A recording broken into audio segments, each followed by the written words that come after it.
Alright, so in this scene, we're going to set up the shader for the exhaust. And I figured we could also take care of a majority of the lighting. So then the only thing left with the final chapter would be to do the shading for the terrain. Alright, so the first thing would be I'm going to come into the shopnet and we'll duplicate the cloud shader. So I'll do Control C, Control V, and we'll call it exhaust.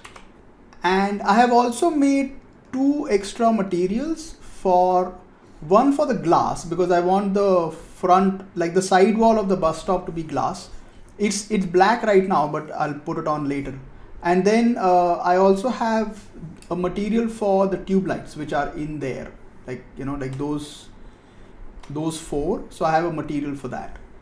So this is again, though they are off right now, I'll turn them on later.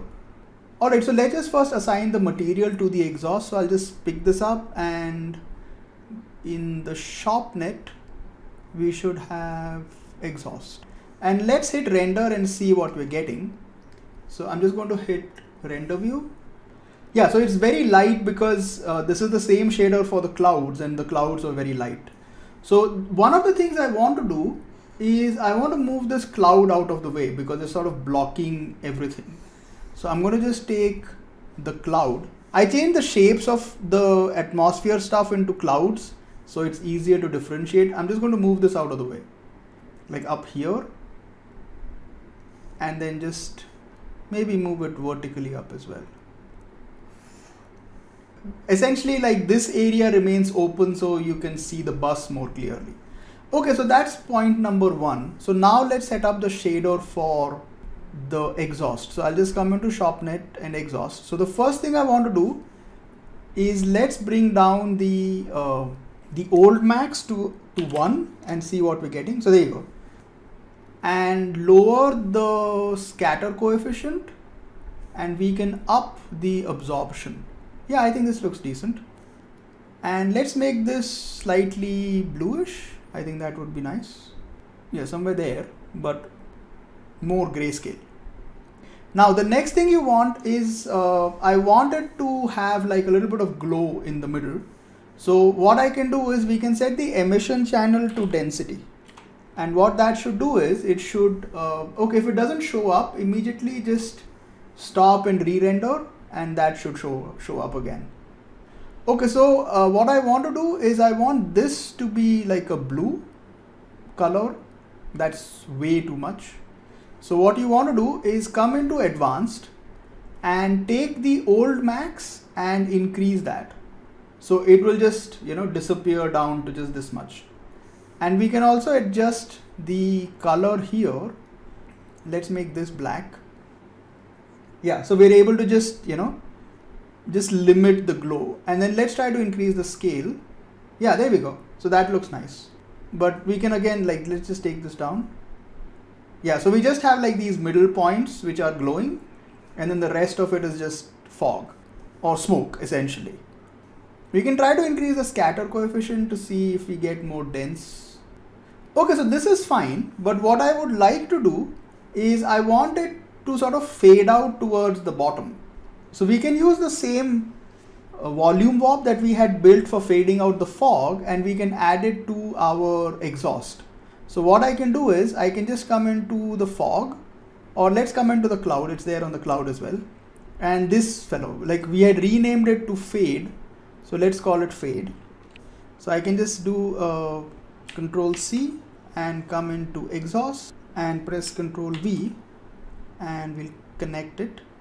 Yeah, and what we want to do is, X and Z remain the same, and just adjust this. So you can notice, like, if I lower this value, see we are fading off at the base. So I don't want to fade off that much, but I think it should be enough so that this little fellow will be visible. Okay, so if I do a render view, it should be better. Yeah, see, there you go. So you have the fog, and then this guy is still visible over here. Okay, so what we can do now is we can try to increase the density again. So come into the absorption coefficient, and let's try to, you don't want to increase the scatter because that makes it glow, and we don't want that. It should remain relatively dark. So just increase the scatter coefficient. Yeah, so the exhaust is, like that. And then let's increase the scale as well.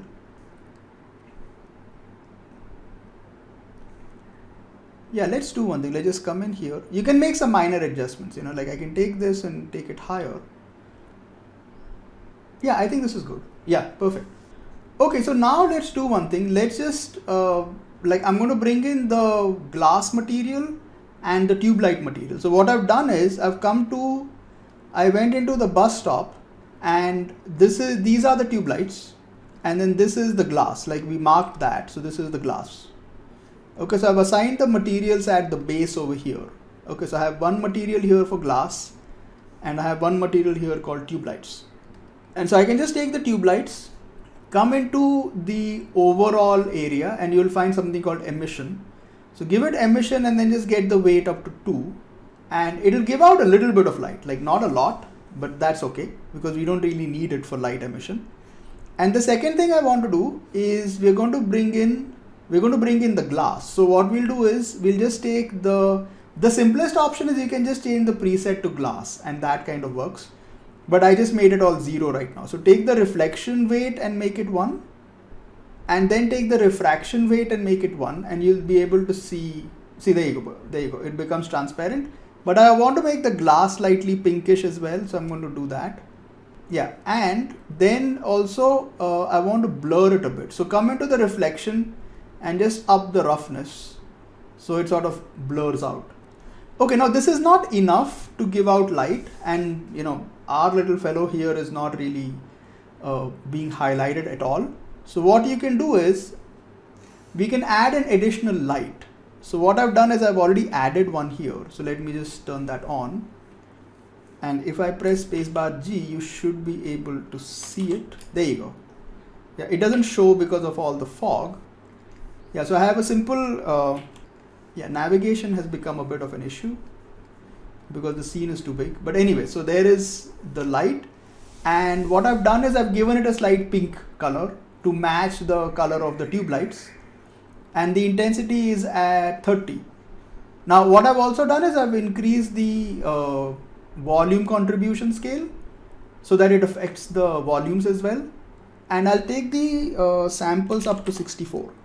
So if I check it now, we should get something better. So now he sort of, stands out against the rest of it. And moving the cloud out of the way was a good idea, because if you bring the cloud in, then the bus kind of gets blocked, so it doesn't look very nice. Like if I take the cloud and just, move it sideways. Yeah, so if I just take this and I keep it where it initially was, see, so this entire area, and you can't really make out the bus at all. So it is a good idea to just sort of move it out of the way. So the bus can be seen against the blue sky. That's the general idea. Yeah, so this actually looks pretty decent. Okay, let me just try to adjust the camera angle a little bit and move it up. Yeah, I think this is fine. Let me bring in the plants as well so that we can do a big render. And let's try to make this, where's the camera? Yeah, let's make it HD. Yeah, so it's like wide angle. Yeah, we might have to readjust a little bit because, yeah, I think this is fine. Okay, so let's bring in the instances. Yeah, so we have the rocks and we have the plants. Again, let's do one thing. Let's take the rock and the plants. I'll press C, or I'll press Z, and we'll give it a color, or yeah, actually that's not bad. Yeah, I think this is okay. And we'll also take a color and make it yellow. Yeah, I think this should be fine. So at least we know which ones are the instances. Okay, so let's just try to do a render of this. So I'll save this. You can't really make out the plants anymore because this is quite dense. But you can adjust that, like you can go back and make some adjustments. But yeah, you can see the plants here. Let me do one thing. Let me zoom out a little bit. So I'm going to just pull the camera out. Yeah, we might have to adjust the. We'll have to adjust the light blocker. We'll do it later. But yeah, there you go. That looks pretty decent. Okay, let's do one final thing, which is Let's also take care of the particles on the ground. So, okay, so before that, let's just take care of the light blocker. So light blocker 1, and let's move it in the X axis. Yeah, okay. Okay, so where are the dust particles? So this is here. It might have to calculate. Okay, so let's do one thing. Let me turn off the exhaust and let's come into the vellum. Yeah, I just have this. Does it have a P scale? Let me check if it has a P scale. Yeah, it has a P scale. So we should have some default particle size.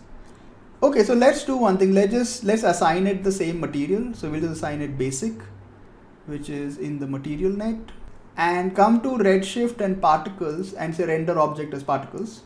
So this should be fine. So let me just save this and we'll do a render. I also want to see if we should turn on the motion blur.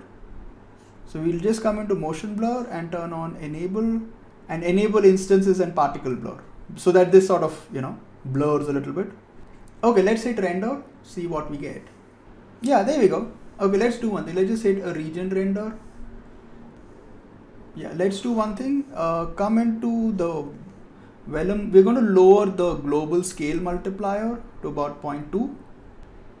Okay, that is too small. 0.6. No, I think, yeah, 0.4 should be fine. And then let's just come into the ROPNet and let's take the deform and particle steps to 5. And let's take frame duration to about 4. And let me just, stop and restart. Yeah, I think this is good because it I needed it to streak a little bit, Let's just try to increase the size again. So we'll just come into the dust. We'll increase it to 0.6. Yeah, I think this is nice. 0.5, let's stop at 0.5. Okay, so let's just turn that off and see what we're getting overall. Yeah, let me do a normal render. Alright, so that's basically it. So this is the render without the exhaust. And you can now make out the motion blur on the particles. It looks quite nice. Okay, and this is the final render with the exhaust. Yeah, it looks pretty decent. Like actually, one of the ways to check out if your image is working or not, or if you're getting the right focus, is you should look at the thumbnail. So in the thumbnail, you can see that it sort of, you can kind of make out the bus stop, which is important. And then with the exhaust, you can also see like the blue exhaust. So that's nice. Even though this, I think without the exhaust, it looks better. So you can try to fade it out, even more. We'll do that in the final lesson.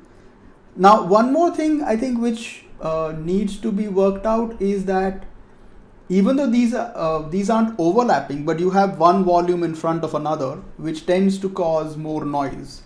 So I'll try and up the samples in the next lesson and see that, we get more cleaner quality out of this. But yeah, overall it's pretty decent. Like this is a 5-minute render at 720p on 2 graphics cards, which is fine. Like you have a ton of volumes here and a lot of particles and pretty much everything being thrown in there. It handles it pretty well. Alright, so in the next lesson, which will be the final one, like I was going to have a final lesson for look dev, for doing look development, but I guess we're pretty much there anyways. So what we'll do in the final lesson is we'll just take a look at how to shade the terrain, which is important, and that will essentially be it.